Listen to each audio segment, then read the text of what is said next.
মানুষের মুখে ভাষা এলো কিভাবে তা এক জটিল রহস্যময় ব্যাপার। সেই সুদূর অতীত থেকে কখন কিভাবে মানুষ কথা বলতে শুরু করলো তা কিন্তু আমরা কেউই জানি না। আমরা জানি না যে প্রথম কোন মানুষটা কথা বলতে শুরু করেছিল। যাই হোক, এখন পৃথিবীর প্রায় সব মানুষই কোনো না কোনো ভাষায় কথা বলে। আমরা বাংলা ভাষায় কথা বলি। তাহলে এই ভাষা আসলে কি? ভাষার সংজ্ঞা কি হওয়া উচিত? আমরা সকলে সাধারণত বলে থাকি যার সাহায্যে মনের ভাব প্রকাশ করা যায় তাই আসলে ভাষা, কিন্তু এই সংজ্ঞাটি অতি ব্যাপ্তি দোষে দুষ্ট। তাহলে ভাষার প্রকৃত সংজ্ঞাটা কি? তোমরা দেখছো ইউটিউব চ্যানেল স্টাডি রুম।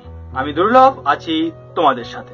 তোমরা যদি এই চ্যানেলে নতুন হয়ে থাকো তাহলে অবশ্যই চ্যানেলটি সাবস্ক্রাইব করো এবং পাশে থাকা বেল আইকনটি ক্লিক করে দাও পরবর্তী ভিডিওগুলির নোটিফিকেশন পাওয়ার জন্য। আমরা ধীরে ধীরে বাংলা অনার্সের বিভিন্ন বিষয়ের উপর আলোচনা করে ভিডিও আপলোড করতে থাকবো। ভাষাচার্য সুনীতিময় চট্টোপাধ্যায় ভাষার যে সংজ্ঞাটি দিয়েছেন সেই সংজ্ঞাটিকেই আমরা ভাষার সংজ্ঞা হিসেবে লিখব। তো সেই সংজ্ঞাটিতে পৌঁছানোর আগে আমরা ভাষার কিছু বৈশিষ্ট্যকে বিশ্লেষণের মাধ্যমে বুঝে নেওয়ার চেষ্টা করি। দেখো, ভাষা বিজ্ঞানে ভাষা এই কথাটিকে অপেক্ষাকৃত সংকীর্ণ অর্থে গ্রহণ করা হয়েছে। আমরা একটু আগেই বললাম যে যার সাহায্যে মনের ভাব প্রকাশ করা যায় তাই হলো ভাষা। তাহলে দেখো, আমরা অঙ্গভঙ্গির মাধ্যমে মনের ভাব প্রকাশ করি, ইশারার মাধ্যমে মনের ভাব প্রকাশ করি। তাহলে এগুলি কি ভাষা? না, ভাষা বিজ্ঞানের দৃষ্টিকোণ থেকে এগুলি কিন্তু ভাষা নয়। তাহলে ভাষা কি? বলা হচ্ছে ভঙ্গিগত প্রতীক নয়, একমাত্র ধ্বনিগত প্রতীকই ভাষা। তাহলে এবার প্রশ্ন হচ্ছে যে ধ্বনিগত প্রতীকই যদি ভাষা হয়ে থাকে তাহলে ধরো তুমি হাতুড়ি দিয়ে একটা বাড়ি মারলে, শব্দ হলো, কিংবা হাততালি দিলে শব্দ হলো, এগুলি কি ভাষা? কিংবা ধরো একটা ছাগল ম্যাঁ করে ডেকে উঠলো, একটা বাছুর হাম্মা হাম্মা করে ডেকে উঠলো, মনের ভাব প্রকাশ করলো, এগুলি কি ভাষা? না, এগুলিও ভাষা নয়। ভাষা বিজ্ঞানে ভাষার বৈশিষ্ট্যের মধ্যে একমাত্র মানুষের বাকযন্ত্রের সাহায্যে উচ্চারিত ধ্বনিগত প্রতীক সমষ্টিকেই কিন্তু ভাষা বলা হয়েছে। এখানে এই ধ্বনিগত প্রতীক ব্যাপারটাকে কিন্তু আমাদের খুব ভালো করে বুঝে নিতে হবে, কারণ মানুষের বাকযন্ত্র থেকে উচ্চারিত যে কোনো ধ্বনি কিন্তু ভাষা নয়। সেই সমস্ত ধ্বনি ভাষা যা কোনো একটা বিশেষ ভাবের বা বস্তুর প্রতীক। যেমন বিড়াল এই শব্দটিকে যদি আমরা বিশ্লেষণ করি তাহলে এর মধ্যে ব, ই, র, আ, ল, অ এই সমস্ত ধ্বনি সমষ্টিকে আমরা কিন্তু পাবো। আমরা কি বিড়াল বলতে এই সব ধ্বনি সমষ্টিকে বুঝি? একদমই না। আমরা বিড়াল বলতে কি বুঝি? আমরা বিড়াল বলতে বুঝি এক বিশেষ প্রাণীকে। অর্থাৎ বিড়াল শব্দটি একটি বিশেষ প্রাণীর প্রতীক। এই প্রতীকগত কথা হচ্ছে ভাষার একটি বিশেষ লক্ষণ।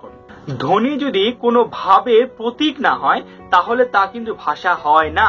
যেমন পাগলের অর্থহীন প্রলাপ কিংবা শিশুর অস্ফুট ক্রন্দন, এগুলো কিন্তু মানুষের বাকযন্ত্র থেকে উচ্চারিত হওয়া সত্ত্বেও কোনো ভাবের প্রতীক না হওয়ার জন্য এগুলোকে কিন্তু আমরা ভাষা বলছি না। তাহলে এই পর্যন্ত আমরা কি বুঝলাম? তাহলে এই পর্যন্ত আমরা বুঝলাম যে ভাষা হলো সেই সমস্ত ধ্বনি সমষ্টি যা মানুষের বাকযন্ত্র থেকে উচ্চারিত হবে এবং হওয়ার পরে কোনো না কোনো ভাবের বা ধ্বনির প্রতীক হবে, অর্থাৎ তার একটা অর্থ থাকবে। এবার প্রশ্ন হলো কোন ধ্বনিটি কোন ভাবের প্রতীক হবে? এটা সাধারণত দু রকম ভাবে হয়ে থাকে। এক, খেয়াল খুশি অনুসারে, আর দুই, কার্যকারণগত সুনির্দিষ্ট নিয়ম অনুসারে। যেমন জল নামক তরল পদার্থটিকে বোঝাবার জন্য আমরা বাংলায় জল এই শব্দটি ব্যবহার করে থাকি, সংস্কৃতে জল বলে, হিন্দিতে বলে পানি, ইংরেজিতে বলে ওয়াটার, গ্রিক ভাষায় বলে হুদর, ফরাসি ভাষায় বলে ও। অর্থাৎ মানুষ পৃথক পৃথক ভাষায় ওই একটা তরল পদার্থকে বোঝানোর জন্যই পৃথক পৃথক ধ্বনি সমষ্টির ব্যবহার করছে। মানে মানুষ এই তরল পদার্থটিকে বোঝাবার জন্য অনেকদিন আগে বাংলা ভাষায় জল এই ধ্বনি সমষ্টি ব্যবহার না করে যদি অন্য কোনো ধ্বনি সমষ্টি ব্যবহার করত এবং দীর্ঘদিন ধরে তা যদি ব্যবহৃত হয়ে আসতো এবং সমাজে যদি তার স্বীকৃতি লাভ হতো, তাহলে আজ কিন্তু আমরা ওই তরল পদার্থটিকে বোঝানোর জন্য জল এই ধ্বনি সমষ্টি ব্যবহার না করে ওই যে ধ্বনি সমষ্টি ব্যবহার করতো সেই ধ্বনি সমষ্টিটাই আমরা ব্যবহার করতাম। অর্থাৎ এখানে ধ্বনি সমষ্টিটা খেয়াল খুশি অনুসারে নির্বাচিত হচ্ছে, কিন্তু সব ক্ষেত্রে এই খেয়াল খুশি অনুসারে নির্বাচিত হয় না। বিখ্যাত ভারতীয় বৈয়াকরণ পাণিনির রুট থিওরিতে বলা হয়েছে প্রত্যেক শব্দের যদি গঠন বিশ্লেষণ করা যায় তাহলে তার মূলে একটা ধাতু পাওয়া যায়। সেই ধাতুর একটা নির্দিষ্ট অর্থ আছে, আর সেই ধাতু থেকে নিষ্পন্ন যে শব্দ তার যে অর্থ, সেই অর্থের সঙ্গে ওই ধাতুর মূল অর্থের একটা কিন্তু যোগ আছে, মিল আছে।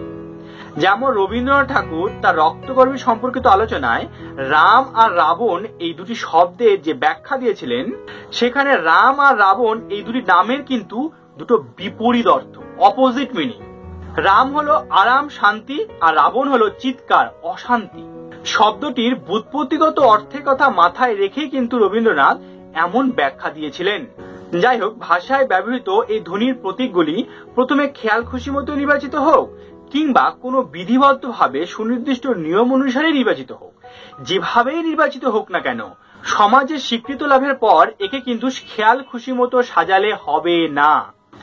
ধ্বনি ও শব্দবিন্যাসের একটা সিস্টেম থাকতে হবে, অর্থাৎ বিন্যাসটি বিধিবদ্ধ হতে হবে।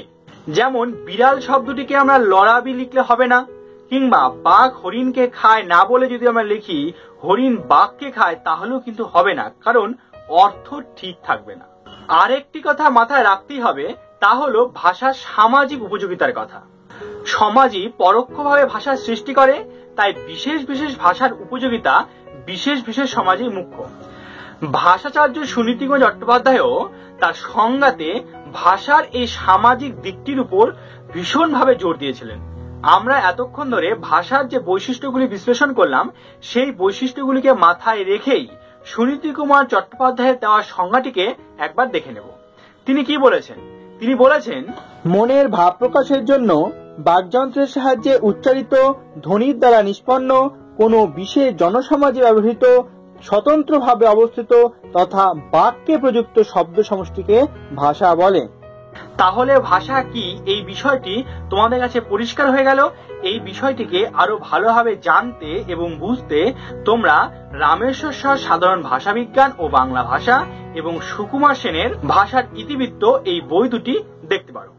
আর হ্যাঁ, এই আলোচনাটি যদি তোমাদের ভালো লেগে থাকে তাহলে অবশ্যই এই ভিডিওটি লাইক করবে এবং বন্ধুদের মধ্যে শেয়ার করবে। আর চ্যানেলটি সাবস্ক্রাইব করা না থাকলে অবশ্যই চ্যানেলটি সাবস্ক্রাইব করে দেবে এবং সদা সর্বদা এই ব্যতিক্রমধর্মী চ্যানেলটির সঙ্গে জুড়ে থাকবে। ধন্যবাদ।